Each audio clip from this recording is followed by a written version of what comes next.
done some tough times recently.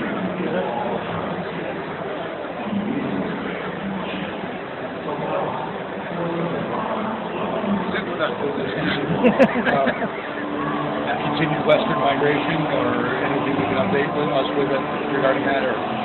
No, not really. I mean, I can certainly update you on how we've done out there. It's been a terrific year in terms of attendance and traction of fans. It looks as though we're going to go break our all-time attendance record this weekend, which is probably all-time revenue records as well in the league. And some of that is as a result of our move westward. San Diego and Ontario and our move back to Winnipeg, those three teams are in the top 5 or 6 in the league in attendance. So it's worked out well. I think the most important thing for us is all 5 NHL teams that moved up to California. Their general managers are happy. They're happy with the hockey development side of it, which is really why they went. And I think the traction that they've gotten for our league in those markets has really been a positive. So, onward and upward. It was a difficult process to get there. It was not a lot of fun for anyone in terms of the process, but the outcome has been good, and I think for the rest of the league we've settled into California just being part of the fabric of our league now, and I haven't heard too many complaints from teams that have to go out there in January. But still a games played issue, obviously, coming down at some point in the future. Well, absolutely. Yeah. I mean, the games played thing is it's an issue in one way, but it's also the one compromise we had to make in order to arrive at the right conclusion. And so we'll look at it. I think there's going to be lots of discussion over the next year, both with our, the other 25 teams that are playing a 76-game schedule, and with the California group, about trying to find some sort of common ground. And I did not expect we would find that by next season, and we won't, but I'd be very surprised if we don't find some solution within a year.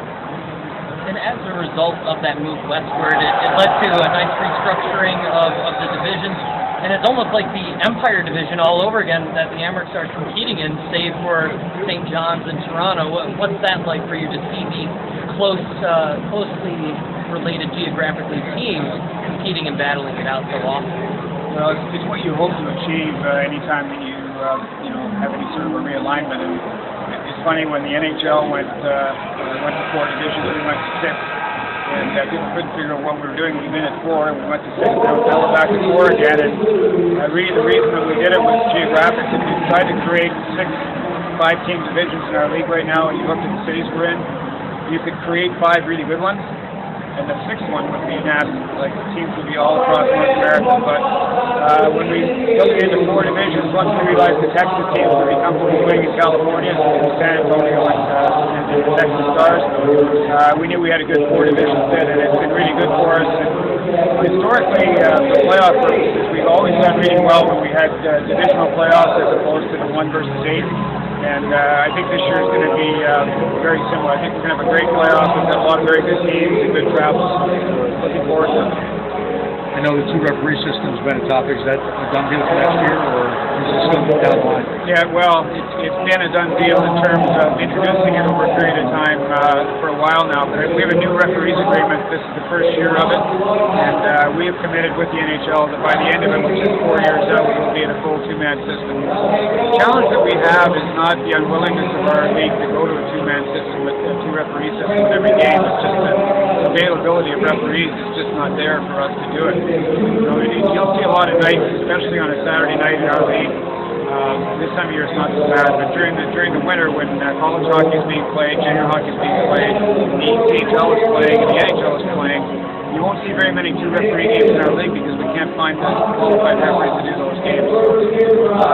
The NHL is really the driving force here in terms of recruitment and training of young referees. And as we get more and more into the system, we'll get closer and closer to a full referee system. But we're committed to it. We're committed to it financially. We're committed to it contractually with the NHL. And so 3 years from now, hopefully we'll accomplish that. Also, they cut back on the number of 3-and-3 weekend games.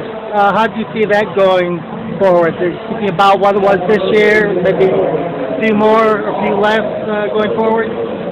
I don't think you'll see us get away from 3-and-3s in the near future because our league is a Friday, Saturday, Sunday league, and particularly after Super Bowl, those are all the good dates, and we want to play them. It's a challenge for the players sometimes, but we've been doing it for a long time. We don't play 4 and 5s anymore, which we used to. But the 3 and 3s are now, to a certain extent, controlled by the teams themselves.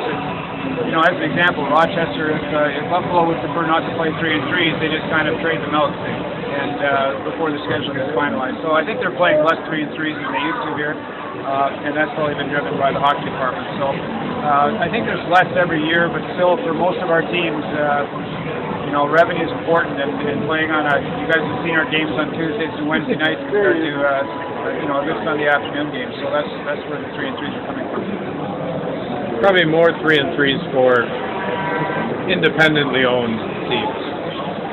Yeah, it depends. I don't know if that's true or not. I'd have to look at that. I'm not sure. Yeah. I mean, a lot of our. Some hockey departments, they may have the money to say, well, we're not going to worry about the revenue stream. Yeah, I think that's that can be true, but I also think I know the reverse is true. There's lots of NHL teams that are comfortable playing 3 and 3s as long as there's not too many of them. And the too many is where's the breaking point? And I think it's probably for most of them it's 7 or 8 a year or 9 a year they can live with. And it depends also on how much travel is involved with them. Like I think really they want the 3 and where there are 3 and 3s to not have tough travel between any of those 3 leagues. So 30 and 30 was your goal when you started. You reached it. Now, if the NHL expands, do you have some target cities to look at? We don't, but we're certainly committed to expanding as the NHL expands. We'll work with them to, depending on which city or cities of our NHL expansion cities, hopefully we can build something close to where they are. And those teams, I think, will have a big say in where we go. But I think you'll see us match them, definitely match them up. I don't know that 30-30 was the goal when we first started. I think survival was the goal when we first started. 5 years out. But after that, once we got the IHL situation, we got the expansion to bring the IHL in. I think that took us to 30 franchises. We couldn't get them all active for a while. We were at, I think we were at 26 teams back in 2001, 2002 in there. It took a while. It probably took the NHL's collective bargaining agreement of the day to happen, which brought in the first salary cap, which started to put some real value in player development, or more value in player development for the NHL, which some teams in the National League now, for them to think that they might share an AHL team, it just doesn't work with the NHL. So I think we're fairly safe, and we're going to be able to be at 30-30 or 31 or 32 or whatever it may be over the next few years.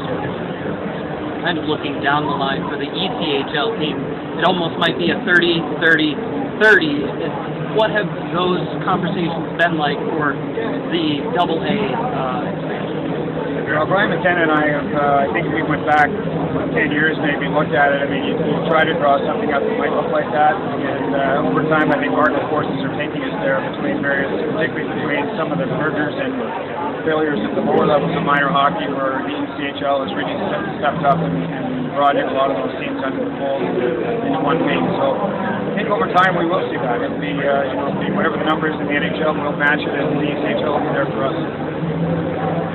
Any talk about raising the age of from 18 to 20? For players, if they don't make the NHL team, then they have to go back to their junior team if they're playing juniors. Yeah, we don't actually control that. That's an agreement between the National Hockey League and the Canadian Hockey League, which requires players to go back there until after they graduate from junior. We don't really have a say in that, and nor do we need to have a say in that. We're comfortable with where we are. 18-year-old players can play in our league, as you know, and we've had some players who come from Europe or somewhere outside of the system of Canadian junior hockey who have played in our league as 18-year-olds, and we will continue to allow that. But until something changes, if it ever does, between the National Hockey League and the Canadian Hockey League, you won't see those 18-year-old draft picks or 19-year-olds being sent to the American Hockey League. And I think some teams believe that would be good for them, but at the same time, it's important for junior hockey to be healthy in Canada as well.